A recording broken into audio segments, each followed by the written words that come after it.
the notorious band of guerrilla fighters continues to terrorize the countryside.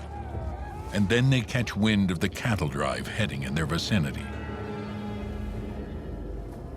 That rumor had gotten to Sam One-Armed Barry. And so he put the call out, and they all came together.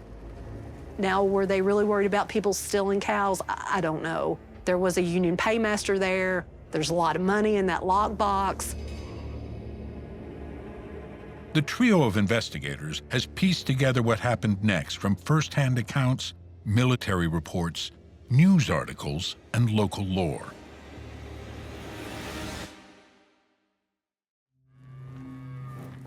As the soldiers begin their day on January 25th, they face a deep cold that has settled on the countryside. But nothing else seems out of the ordinary. Then, suddenly, more than a dozen mounted guerrillas appear over a hill and rush toward the rear of the herd. They're each armed with 6-shot pistols. The soldiers of Company E are still armed with their cumbersome rifles. They can only fire a single bullet at a time and must dismount to reload. They're carrying these long arms instead of carrying the traditional shorter weapon that men could fire on horseback. I mean, by the time you get that musket up, try to get it loaded and fired, they're not going to have a great amount of ability to defend themselves or fire back when somebody's blazing away with a pistol. So there wasn't much that those guys could do, unfortunately.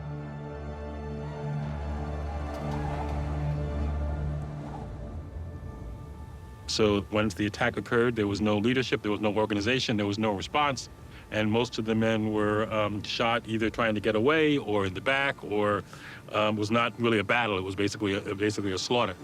By wearing a uniform, these men were not protected. They were not given quarter. They were not given the rights of soldiers.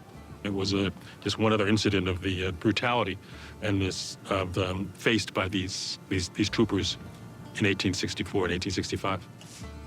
Newspaper accounts report that locals quickly buried the bodies in a long trench.